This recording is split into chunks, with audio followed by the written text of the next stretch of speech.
Praise the lord. పరిశుద్ధమైన దేవుని నామంలో అందరికీ వందనాలు తెలియచేస్తున్నాను.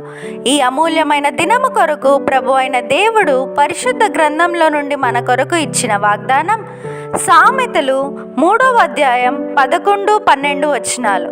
నా కుమారుడా, యెహోవా శిక్షను తృణీకరింపవద్దు, ఆయన గద్దింపునకు విసుగవద్దు. తండ్రి తనకిష్టుడైన కుమారుణ్ణి గద్దించు రీతిగా యెహోవా తాను ప్రేమించు వారిని గద్దించును. Amen. Verse of the day, Proverbs chapter 3, 11 and 12 verses. My son, do not despise the Lord's discipline, and do not resent his rebuke, because the Lord disciplines those he loves.